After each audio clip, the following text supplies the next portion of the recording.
Hi, Trade Talks listeners. Chad Bown here. When Samaya Keynes and I were working on our book, the European Union turned out to be a fascinating character. The EU has similar economic interests to the United States, but they are obviously not quite the same. Europe, too, is very worried about China, but in its own special way. The big difference between the United States and Europe today is that because of President Trump, outside of Europe, no one is really talking about Europe. That is why I am super excited about this week's show, which provides an update on Europe's own multi-front trade war with China. How Europe sees China is both fascinating and also critical for the future of international trade. My new book, How to Win a Trade War, written with Samaya Keynes of the Financial Times, is now available for pre-order and starts shipping next week. I am holding a copy in my hand that I just received from the warehouse. Please order How to Win a Trade War today. With that, on to today's show. You are listening to an episode of Trade Talks, a podcast about the economics of trade and policy. I'm your host, Chad Bown, the Reginald Jones Senior Fellow at the Peterson Institute for International Economics in Washington. This episode is about Europe and its own massive problems with China. In Europe, imports from China are surging. Electric vehicles, batteries, and lots of other increasingly sophisticated Chinese goods are flooding the European market. At the same time, European exports to China are now suffering. The European economy is struggling with little signs of economic growth. With energy costs rising due to the war in Iran, the policymakers who worried about European manufacturing competitiveness after the Draghi report are only getting more concerned. And the continued wave of Chinese exports of EVs, chemicals, machine tools, and more is putting even more pressure on struggling manufacturing industries in Germany, as well as other EU member states. In this episode, we're going to talk about how the European Union is handling its own multi-front trade war with China. Like the United States, the EU is using tariffs, just tariffs of a different kind. Like the United States, Europe is using other instruments like product bans and industrial policy, but also some different tools like subsidy investigations. Europe is also contemplating some new rules to deal with its own China shock. And Beijing's reaction to all this? Well, just like with the United States, with Europe, China is not backing down quietly. To tackle all this, I will be joined by a very special guest. Finbarr Bermingham, South China Morning Post. Finbarr Bermingham is a journalist at the South China Morning Post, covering the EU-China relationship from Brussels. I got to know Finbarr back in 2018 through 2020, when we were both reporting on the first Trump administration's trade war with China, me from Washington, and Finbarr from Hong Kong, where he lived and worked for many, many years. Hi, Finbarr. Hey, Chad. Finbarr, let's go back to 2023, when the China shock 2.0 in Europe really got started. What happened? 2023 is a good place to start, but for years, obviously, you had the EU complaining about the Chinese trade policies, dumping subsidies, the usual greatest hits, IP, tech transfer. And earlier in 2023, Ursula von der Leyen had made this big announcement that she was going to de-risk from China. So things were starting to move from the spring of that year and unwind the dependencies and all of that. It really gathered momentum in September 2023 when von der Leyen announced an anti-subsidy probe into electric vehicles. Now, she said there was a flood of Chinese-made cars that were being kept artificially low in price by state subsidies. And more important than even the announcement was the symbolism of how it was announced. It was made during her annual State of the Union address. You know, this is the top set-piece speech in the calendar for any EU official. So this showed to me that this had really graduated to the very top of European policymaking concerns. You know, it set off a year-long saga, like a real dramatic saga, whereby there was a huge and thorough investigation. I think it was something like 250 mission days on the ground in China, 100 plus company visits, thousands of pages of evidence. And ultimately, they found that the whole supply chain was subsidized. And that was in June 2024. They announced the tariff results and the recommendation. And then there was 6 months, a 6-month period between the announcement and the vote of the EU member states about whether to adopt the tariffs. And that's really when the drama actually started. So you had this very public debate about whether this was a good idea. You had the member states agonizing over, whether they wanted to go down this route. And of course, you had the Chinese government lobbying furiously against capitals who especially were in some way sensitively exposed to China. So there were many threats and retaliatory investigations into pork, brandy and dairy.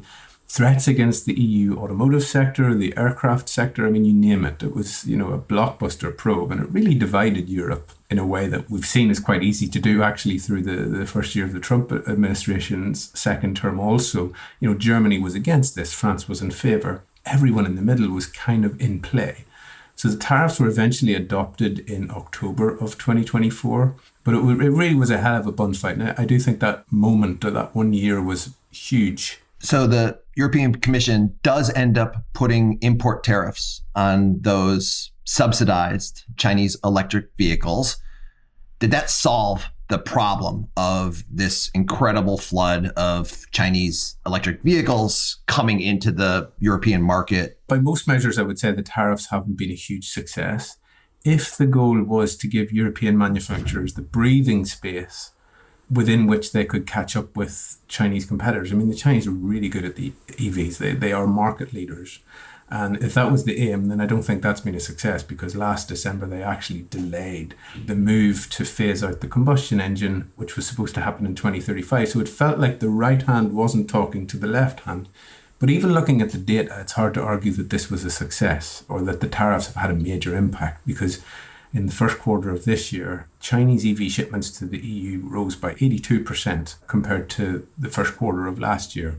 Plug-in hybrids, this is a really interesting one. The day the tariffs were announced, I was texting somebody from the Chinese automotive sector, and they said, well, if there's going to be tariffs on EVs, I guess we're just going to have to ship plug-in hybrids instead, which have the sort of baseline 10% import tariff. They weren't subject to the EV investigation. So since the first quarter of 2024, if you compare that to the first quarter of 2026, there's been a rise of 1,443% of shipments of those particular vehicles. So when I speak to EU officials about this, there's the sense that the devaluation in the Chinese yuan last year played a big role in this. It virtually equalized the impact of the tariffs, which were very different to what happened in the United States. They weren't 100%. It was quite low in reality. The likes of BYD were charged with a 17% tariff on top of their baseline 10%, so 27% in total. And if you read about the situation for electric car makers in China, there's a price war going on there. It's a bloodbath. And so exporting to a rich market like the EU with an extra 17% of an import duty, I'm not sure it significantly moved the needle. So I think by those metrics, I'm not sure anybody would argue this has been a roaring success.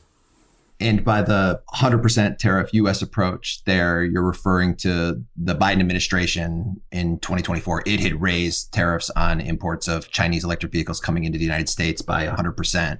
We're going to come back to the issue of the European automobile sector momentarily. But first, I want to talk about other import restrictions that the European Commission has been contemplating with respect to this wave of Chinese imports, because autos aren't the only thing. And also what was super interesting about this particular case, as you mentioned, was it was the European Commission itself that initiated this investigation into the subsidized Chinese EVs, not the automobile industry itself. And that, drove a wedge throughout Europe, as this is relatively rare. In the period since then, what other sectors have since come forward and asked for similar types of tariffs because of dumped, subsidized, or surging imports from China? There's a fairly broad-based coalition, I would say, asking for some protection, from candle makers to crane makers and everything in between. So I find it instructive to speak every 3 to 6 months to the VDMA, which is the Association of Germany's Engineering Industry, a group that was really quite open and pro-engagement with China. They were making a hell of a lot of money in China until the pandemic ended, and then they realized that their erstwhile suppliers and buyers had moved up the value chain and were now outcompeting them at home in Germany, in China, and in third markets. So these are like the Mittelstand companies, the machine makers, the hidden champions of the German economy, and they're really crying out for help. And that's really one that I watch quite closely. The chemicals sector. You have big EU chemicals companies like BASF who are heavily invested in China. huge multi-billion-dollar plants in Guangdong and so on. But the chemical sector itself is also now the biggest complainant, apparently accounting for about half of new trade defence cases. I saw reported in the FT this week. Other sectors, wind turbines, heat pumps, rolling stock, like sort of rail carriages and stuff like that. I mean, you do get a sort of broad-based pushback, I would say. I guess the sense is that officials believe that this sort of whack-a-mole approach doesn't work when you compare to what they describe to be like the systemic challenge posed by China's economic model. Let's talk more then about that systemic challenge. One of the things that you said about the Commission's anti-subsidy investigation into the Chinese electric vehicle sector was this idea that it was just so work intensive on behalf of these government officials to really get to the bottom of the Chinese subsidies and what was going on there. And there's now so many of these cases across so many different sectors that the Commission is perhaps thinking about things differently, right? How to tackle this, what some have called the overcapacity problem of China in dealing with that through import restrictions. You have been reporting on this recently about the Commission's thoughts here. Explain to us what you've heard. I mean, it's not a new thing. I think, Chad, I remember me and you met in Brussels towards the end of 2024 at this, I don't know if you recall, it was the European Commission in classic Euro jargon, high-level forum on global non-market overcapacity. I do remember. I was actually in government at the time, and I was invited to speak in my official capacity at this thing. And yeah, overcapacity was the thing that everyone was talking about at the time. Yeah. And so we were convinced at that point that this was going to be a thing, that there would be a specific instrument to deal with what they described to be the problem. And when I asked what would this look like, they would ask me, well, what do you think it should look like? So I think they were really struggling to figure out what this should be. We are expecting something to come before the summer, at least in some sort of form, maybe a proposal or inching towards a proposal. It's been variously described as an overcapacity instrument or a diversification instrument, something that would encourage buyers or purchasers, importers to move away from having too much concentration on single sources of supply in certain sectors. What does this look like? I still don't know for certain. It's a very closely guarded secret. The expectation is that maybe it would be something akin to a China-specific safeguarding measure, maybe something more like what you have in the United States with Section 301. I mean, there's a hell of a lot of rumours in Brussels these days. You know, we had a French government recommendation that there would be a 30% blanket tariff on all goods from China. And, you know, this was laughed out of the place by some people, but others seem to be quite interested in this. And I don't think they'll go down that route. But the fact is that this is very much an inflection point. It's the whole relationship is in a state of flux, and they feel like they really need to do something. The challenge, as ever, and they still care deeply about this in Brussels, is how do they do this within the rules of the WTO? This is paramount to their thinking. And, you know, you've seen various signals that they're trying to sort of propose different formats in the WTO. Maroš Šefčovič, the trade chief's op-ed in the FT, a couple of months ago, where he proposed a change to MFN rules, most favoured nations rules, so that they're more reciprocal. And this was obviously at the heart of an EU proposal in Geneva as well. So you can see that they're sort of nibbling around the edges of these things, and where they land, I mean, we're all fascinated to see. On this point, one of the ideas that I've been thinking about recently is a potential new type of trade defense instrument that would deal with some of these underlying concerns that I think governments are increasingly having about the market dominance of certain countries that they then choose to weaponize, like we have seen China do over the last year or so, whether it's rare earths, permanent magnets, or low-end semiconductors.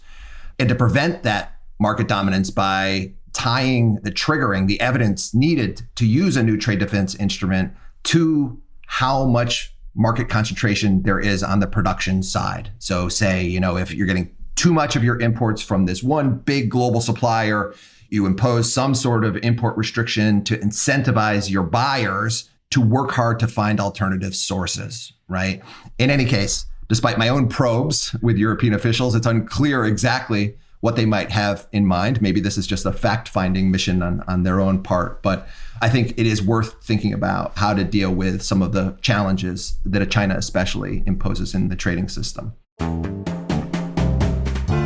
I want to move back to automobiles for a moment, and I want to talk about three other related issues that have been popping up in Europe in that sector. The first is China's export bans last year in 2025 on rare earth permanent magnets and semiconductors from Nexperia. These issues were massive in the United States. Numerous automobile companies had to temporarily shut down production and furlough some workers and jobs because they just ran short of these sorts of inputs. And ultimately, this concern is one of the driving reasons why the Trump administration ultimately lowered tariffs on China over the course of last year and paused on a lot of their other efforts they had in addressing concerns that the United States faces with China. From Europe's perspective, were those Chinese export restrictions on things like rare earth permanent magnets and semiconductors a big deal? They were huge. I mean, Europe is in the same boat as America in terms of its dependency on China for minerals in particular. I mean, interestingly, at the start of last year, there was a lot of speculation that, with Trump returning, that the EU and China would get closer together. And I think that those two things that you mentioned, the rare earth export controls and the Nexperia crisis, were two of the many elements which ensured that didn't happen. Things actually got gradually worse over the course of 2025. Like in America, there were parts of EU industry that were issuing warnings that they were close to closing down. Certain factories were either slowing down, maybe they were pausing production as well.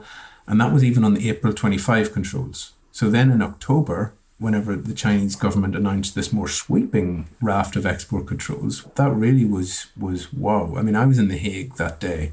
I was moderating a conference panel and I was interviewing on my panel the top China official in the EU. And we were all sort of digesting this news about these export controls, which if you think about it, it was almost like they were going to be able to control where any good containing a trace of a Chinese rare earth would go. At a time when Europe was trying to rearm and at a time when the burden of funding and arming Ukraine was falling on Europe, this could have been a disaster. And I asked him on the panel, I mean, is this the lowest ebb in the relationship that you've observed in the 5 years in which you've been controlling it or managing it? And he said, absolutely, I can't disagree with that statement. So those controls were huge. The ceasefire was welcome, like the Busan Agreement, where there was a pause on the October controls. They were definitely welcome, but I guess there was also the takeaway from that was this sense that Europe's industrial and military plans were still very much at the whim of the two superpowers and whatever they could agree with each other.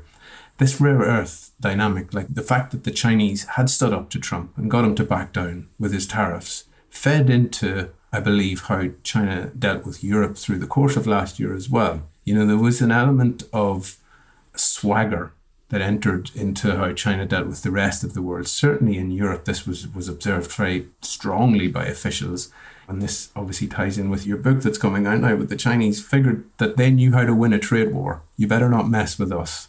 So this sort of percolated through all of the dealings between the EU-China relationship last year. It made negotiations really challenging, added to the definite sense that we still see today that Beijing is not in the mood to make any concessions to China. So the rare earth controls themselves were huge, but the downstream impact of that as well were also significant. Thanks for the book plug, everyone. That's How to Win a Trade War with Samaya Keynes at the Financial Times. It'll be out next week, but you could pre-order it today. Finbarr has an early copy. We're going to come back to this issue of how specifically China has been expanding its toolkit to respond in various ways that are impacting Europe. And we'll come back to that in a moment. But I want to press a little bit more on other things that are happening in the European auto sector. And one is, at the time that the investigation for those battery electric vehicles subsidized from China was happening, there was talk in Europe publicly, even by the Commission, about changing the way that it deals with China and potentially encouraging Chinese firms to do more foreign investment in this sector in Europe. Right. But not only that, to encourage the foreign direct investment of the BYDs of the world and these other major and incredibly impressive Chinese automakers in Europe, but they wanted to encourage the transfers of the technology. As you said, these Chinese companies are now often the global leaders, right, in battery electric vehicles, whether it's the vehicles themselves or the batteries underlying them, and condition that foreign investment on the ability of these companies to provide jobs locally. Plans were sort of floated, thrown around. What's the status of all of that? What are you hearing? Is something like that still in the cards? Absolutely. I mean, this is the big enchilada of EU industrial policy in 2026. I mean, these things have been talked about and they were sort of dabbling in sort of subsidies for investment and so on, but they sort of crystallized it earlier this year in the proposal of the Industrial Accelerator Act.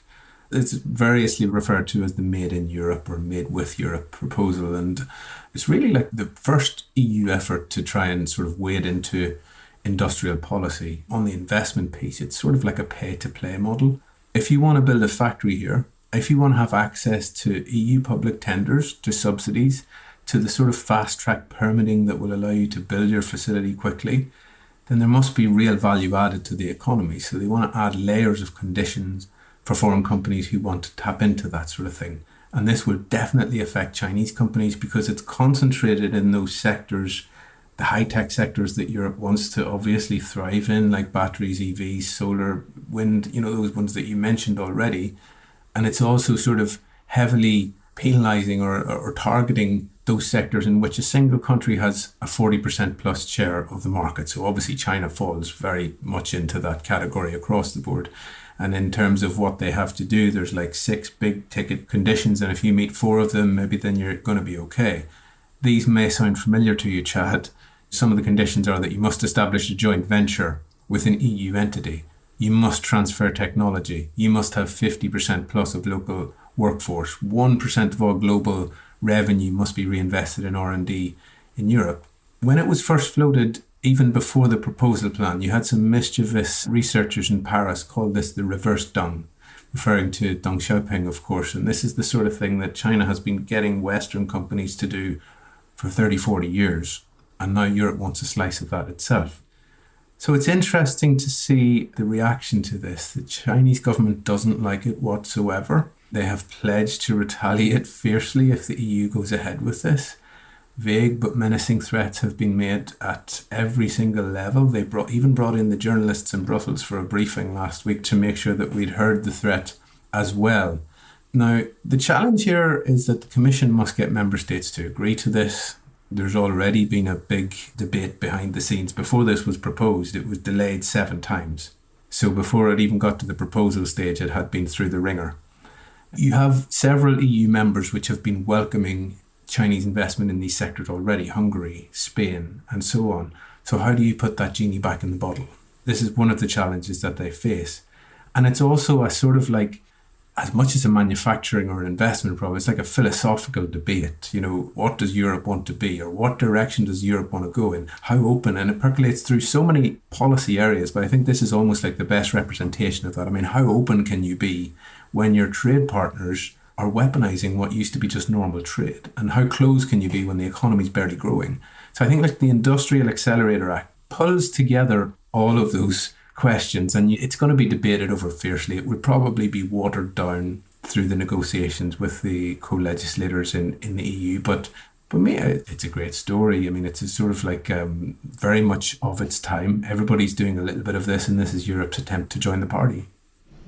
One of the ideas that Samaya and I pursue in the book is how it is that countries are actually learning from each other as they're implementing these sorts of policies. And I agree, this is clearly one place where, if what Europe is trying to do is force the transfer of technology from the leading Chinese firms to local European firms in the battery electric vehicle space, they're obviously taking a page out of the Chinese playbook. I think the big question, though, is, are they committed to this? As you noted, the Industrial Accelerator Act is, still being debated. The proposal is out there. It's unclear to me at this stage whether Europe wants China to be a part of it in some of these sectors, or if they want to design implementation with others in ways that might exclude China from being part of it. And we'll see how that plays out. But then the second would be, even if it wants China to be a part of it, and it wants to encourage the transfer of technology like China has done successfully over the last 20, 25 years, will Europe be able to pull it off? Okay, so that's import restrictions and industrial policy, some of the potential subsidies, and how Europe is thinking about trying to transfer technology from Chinese companies to the local economy. Now I want to talk about other tools that the Commission has developed to address the challenge being imposed by China. Let's start with this thing called the Foreign Subsidies Regulation. What is it, and how is the Commission using it to address Chinese concerns, and what's been the Chinese response? Foreign subsidies regulation is a really interesting one. As a sort of trade reporter, it caught me by surprise because it's from the competition world, so it moves much more quickly than your average anti-subsidy probe, and I think that's part of the idea. I mean, it's a competition tool that allows the Commission to investigate firms from third countries who are already in the EU market. So they're not shipping in, they're maybe producing or bidding for tenders, or they have an active operational presence in the EU. So it's a way of going after subsidies away from the sort of physical trade space. So if you're operating in Europe and they believe that you're, for example, bidding for contracts, be it in, tenders for railway lines or whatever like that, but if they believe that you're still not declaring that you have state subsidies that are allowing you to undercut the opposition, they can go after you in Europe. So I think it's quite innovative. It's really interesting. And it's been very actively used against Chinese entities in Europe. One recent example was the metro line that's going to be built in the Portuguese capital of Lisbon, where there was a big tender. As a part of that bid, CRRC, the big Chinese rail conglomerate, was going to provide the carriages. The Commission looked into this and they felt that the bid was too low, that it undercut the opposition, and they investigated it. Now, ultimately what happened is what we tend to see happen where Chinese companies are involved here. Rather than comply with the investigation, they exit because it would be so cumbersome for them to do so, and they argue that it would actually put them in danger of breaching Chinese laws because it requires them to hand over lots and lots of information from their headquarters in China about what sort of dealings they have with the government, what subsidies they have. And their argument is that we cannot comply with this European law while at the same time complying with data transfer laws in China. Or if you're a state-owned company, maybe you worry that you're going to be in breach of like whatever the equivalent of the official State Secrets Act is. So you have this sort of environment springing up where European companies in China are saying, well, we can't comply with your laws and our laws, and Chinese companies in Europe are saying the same thing. Now, the interesting thing here is that it's so fast that these companies are given like days and weeks to hand over all of this information rather than the months and years that go into a traditional trade probe, that it's more dynamic. And again, it sort of means that these companies, rather than complying, they're just pulling out of bids. So we've seen it in the rail sector, we've seen it in the wind sector, solar photovoltaic, airport scanners, even BYD's plant in Hungary has been subject to an early stage probe. So it's something that's very active at the moment. Now let's turn to cybersecurity and the European power grid and something called inverters. And you've been reporting on this recently as well. What's Europe's concern with China there? Yes, inverters, I mean, they're basically the electronic devices that control how much energy goes from the point of generation into the grid. So they're used extensively, obviously, in things like solar farms, wind farms, battery systems, anything that would be pumping energy from generation into the grid. Not surprisingly, probably China is the dominant player in this space. It dominates 80% of the global supply, and the EU reckons that 80% is probably accurate in terms of China's supply of the EU market for inverters as well. So last month, they decided that they would stop funding projects that use Chinese inverters. So no more EU money can go towards projects that would use an inverter that's made in China. The companies involved in the space are the likes of Huawei, another company called Sungrow. These are the big players. And why would they do that? I mean, there's two fears and they're kind of linked. So the dependency piece, it's sort of the time-worn tale of if you're too dependent on a single source of supply, everything that the lessons that have been learned, or at least that they say they've learned from the Russian invasion of Ukraine, the COVID-19 pandemic, it's probably not a good idea to have too concentrated supply in something that's so critical. The second is, as you mentioned, cybersecurity or just general security, energy security, national security, that big blob of security that we're all trying to navigate at the moment. What happens if things go really badly south and they decide to cut the power to the grid? So it's like the combination of the dependency and the security aspect here. This is what officials are worried about. So they're phasing out that funding by November. And, you know, it's part of a piece. There's a cybersecurity act that's recently been proposed and upgraded rather to an existing cybersecurity act, whereby they want to also make it mandatory to do things that have previously only been recommended. So, for example, Huawei and ZTE, still quite widely used in Europe's telecoms network. They want to make it mandatory for member states to stop using that. And that's cybersecurity risk. They fear about hacks, they fear about disabling the network, etc. Of course, this has drawn, as you would expect, a furious response from the Chinese government. I mean, obviously, China denies that there should be any concerns about cybersecurity and says that this is just sort of like a discrimination and unfair treatment. Again, they submitted a 30-page document to the Commission in their response for feedback, with a very naked threat that the EU companies would be in the firing line if they follow through with this. So it's another tenet to this sort of growing sense that these systems are increasingly in opposition. And there have been similar concerns for other products in the United States and around the world as well, whether it is, as you mentioned, Huawei's telecommunications equipment for 5G and the vulnerability concerns there, connected vehicles in the United States. There's now regulations in place saying that any vehicles can't have Chinese software in them because the American government is worried about things like surveillance, the ability to turn things off remotely and sort of create crises. And I guess when it comes to these inverters, that's what the worry might be as well, that these could be hijacked and, shut down the power grid.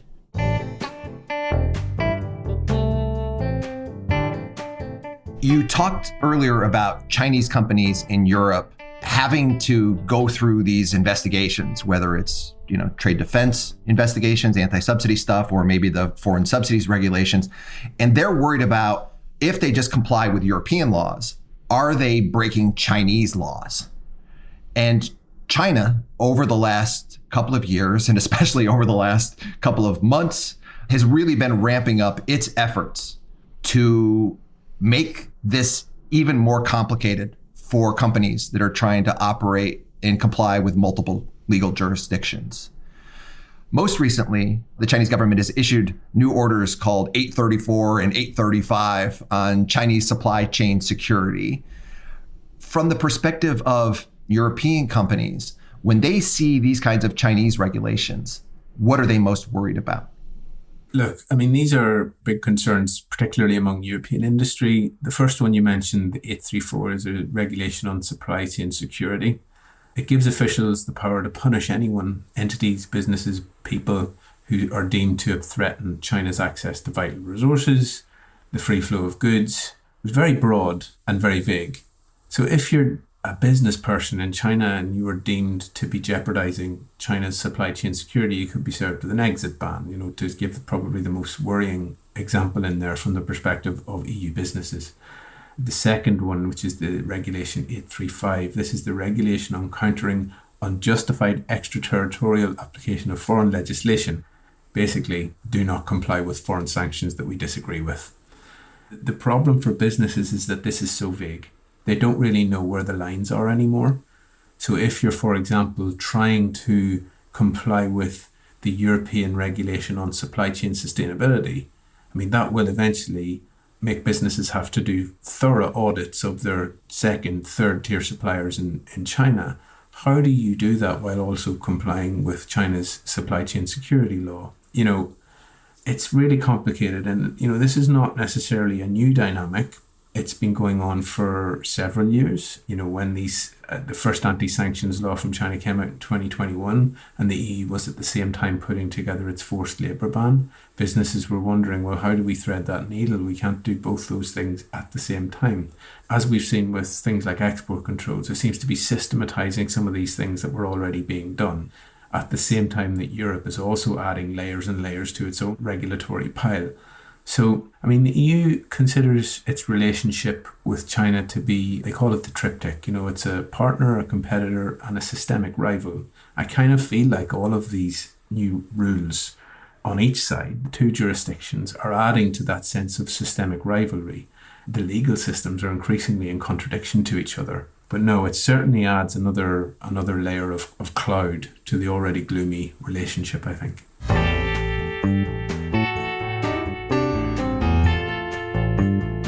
There was supposed to be a European policymaker big debate in April, something called China Week, to discuss Europe's future relationship with China.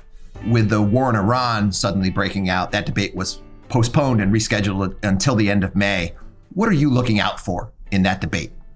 Yeah, this is like an orientation debate among the 27 commissioners. So that includes Ursula von der Leyen, the president of the commission, and everybody from her senior team. So the idea was to chart a new course forward on China. And it's the first ever time that it would be meeting under the banner of the Security College. So, I mean, what are we looking for? We discussed earlier this overcapacity instrument or diversification instrument. I know that officials were disappointed when it was postponed initially because they really do want some senior level political blessing for doing things a little bit differently. I mean, there is a sense that what they're doing on China isn't working, that it's not enough, and that they need to think creatively, and they have been doing so behind the scenes. But there's only so far that the civil servants can go without the political leadership really giving it their blessing. Whatever you think, whether you're somebody who wants the EU to be softer or harder on China, I think it's a good idea to have a big strategic discussion about this. And they really have been very distracted. Iran and everything that's going on with Trump. I mean, they haven't really had the bandwidth to do much on China. It's been kicked down the road. So I think having a debate is probably a good idea. What are some of the key differences that you're seeing between the member states on China? The member state dynamics are quite fluid at the moment.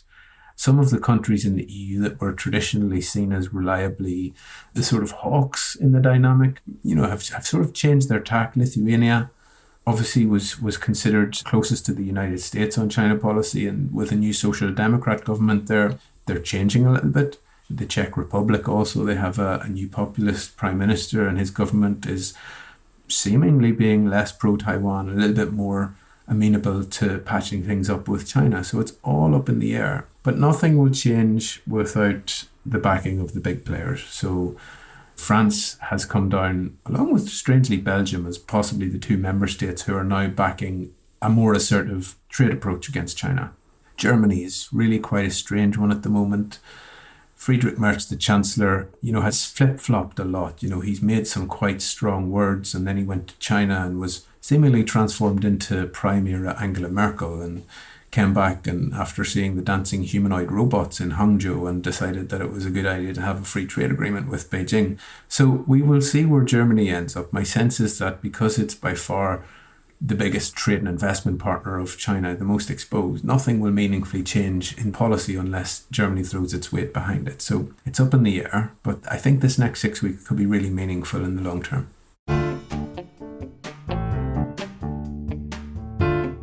You mentioned President Trump. Now I want to bring in the United States. How have the Trump administration's actions beginning in 2025 impacted the approach that the EU is taking toward China right now? I think the first thing to say is that it's absorbed almost all of the oxygen. So there's been very little time to devote to China. I mean, it's really fallen down the pecking order. It's taken a backseat to everything else. The Turnberry deal last year, the endless threats, the constant distraction has really hampered Europe's sort of ability to do anything else, not just on China. It's really been quite damaging to the agenda. And I think that's been amplified, the war in Iran and everything. We mentioned that the debate that was supposed to be happening last month was postponed because the leaders wanted to come up with a sort of EU response to the energy shock in Iran, which is fair enough. I do think that, the deterioration in transatlantic relations has made it the case that leaders are probably more reluctant to confront China. We often hear that they don't want to fight two trade wars at the same time with both of the superpowers. So we see that sort of a stream of leaders going to China to try and tone things down a bit. None of them are really coming back with too much. So I sort of push back against the idea that this is a pivot to China. I think it's more like a damage limitation sort of thing. But you do get the sense that leaders want to tone things down. I mean, and it's understandable given how much chaos there is elsewhere in the world. In Brussels, it's slightly different. I think, yes, they are distracted, but I think in recent months, we've certainly seen the foot is back on the gas vis-a-vis the de-risking agenda, all these tools and regulations that we've already discussed. But again, that sense of not wanting to pick a fight is very prominent. So you sort of get this mantra that is percolating through the Commission and elsewhere now: do more, say less. So do what you have to do, but there's no need for the sort of grandstanding speeches that you would have had during von der Leyen's first term in office, so that the quiet work goes on in the background, but let's not draw too much attention to it. And only time will tell how successful that is, because obviously, there's still the likes of myself publishing everything that happens, and the Chinese government is paying close attention. But the fact that they're trying to not be outwardly antagonistic at the same time as doing what they see to be their necessary homework, I think that is probably connected to what's been going on in the US-China relationship as well. As you know, they were in lockstep with the Biden administration on many of this stuff, and they would have been announcing things left, right, and centre. That's not happening anymore. There are several threads on which they're still, I suppose, hoping maybe they can do stuff with the US, but its expectations are very well managed on that front. One of those possibilities might be critical minerals. Recently, the US administration has started signaling it wants to work with Europe on some common challenges with China, like finding new sources of rare earths and other critical minerals. Both the US and Europe are massively dependent on China for these, and China has now shown, obviously, its willingness to weaponize them. Is it possible for Europe to work together on common issues like critical minerals cooperatively with the United States, while at the same time being under constant threat of US tariffs? What a question. The question of our time. I mean, it's bonkers, really. Look, there's acknowledgement in Europe that they feel that they can't do the rare earth thing alone. So if there's anything that they can work together with the Trump administration on, this will be the one that they have chosen. And there's a lot of work going on at the G7 level. But politically, it's very difficult. Every day comes with a new threat. Public opinion on the United States is incredibly low in Europe at the moment. I mean, there are many parts of Europe in which the United States is more unpopular than China now. But at the same time, this critical mineral issue is so crucial that I think if they can hold their noses and do a deal on it, they'll do it.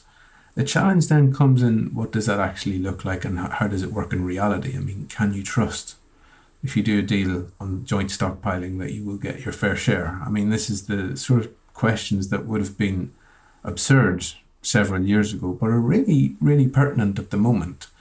But I do think in general, this really is the one remaining element of cooperative agenda vis-a-vis China, at least anyway. Finbarr, is my last question. This week, we have American President Donald Trump traveling to Beijing for his long-awaited meeting with Chinese President Xi Jinping. When it comes to that meeting, what is Europe on the lookout for? I think there's two things. One is, and I suppose you could say it's a mixture of like hope and fear. On the one hand, a rollover of the Busan deal would suit Europe in the short to medium term.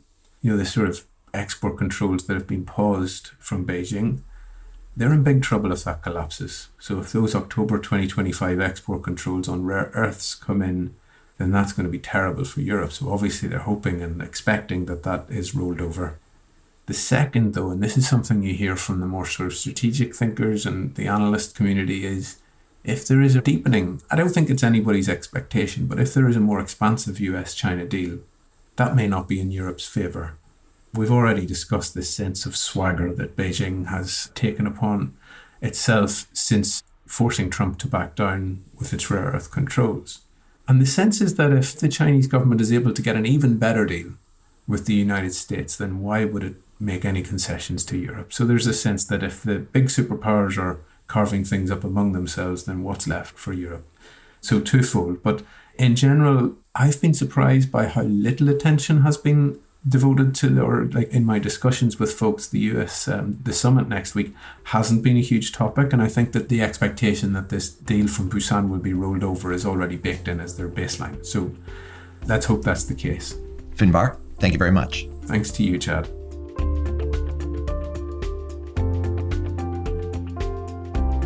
And that is all for Trade Talks. A huge thanks to Finbarr Bermingham at the South China Morning Post in Brussels. Do check out Finbarr's ongoing coverage of the EU-China trade war, something that I look forward to reading every week. A big thanks as well to Isabel Robertson, our audio producer. Thanks to Melina Kolb, our supervising producer. And thanks to Sam Elboez and Sarah Allen on digital. Please subscribe to Trade Talks on Apple Podcasts, on Spotify, or wherever you get your podcasts. Please take 2 minutes to leave a review, even if you're a longtime listener. That is how new listeners will find the show.